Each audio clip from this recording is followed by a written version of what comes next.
Elizabeth Vargas, and welcome to 2020 in Touch. Here's a preview of what we're working on for this week's program. For all units, have a report of a shooting that just occurred at Dow High School. It's the radio call no police officer wants to hear. There's a dead one, and then there's one that is still alive that we need the ambulance for right now. But as a patrolman's dashboard camera captured on this March morning in Midland, Michigan, that's exactly what was happening. We have one male subject, apparently a self-inflicted gunshot wound to the head. Have one female subject, apparently. Officer Chad Scheiber was among the first on the scene, bolting from his patrol car to find 17-year-old Jessica Forsyth on the ground. Her mother, Rhonda, who witnessed the shooting from her own car, trying to stop the blood. She had been shot multiple times at close range. There was quite a bit of blood by the mom. She was distracting her and keeping her calm. Their voices can be heard describing the wounds from a microphone on the policeman's uniform. You're not gonna die. Jessica, you're fine. In fact, Jessica would survive because a lucky charm that Jessica had been carrying for years would turn her bad luck around and save her life. At her home in the country, about 100 miles from Detroit, Jessica would often read a book a day and loved the Japanese art form anime. But beyond Jessica's gifts, there also seemed to be an attraction to bad luck. Twice she broke her collarbone, once on this merry-go-round, once on her bike at age 14.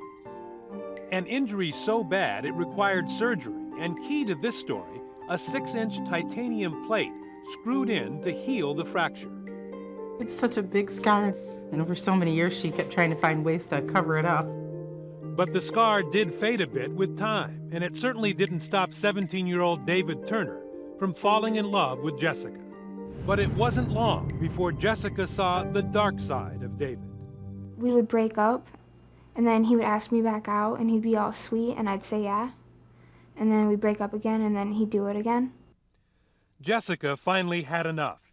It was over.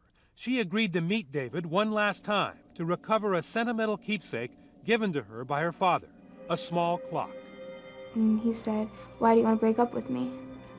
He took the backpack off of his shoulder and kneeled down and started going through it.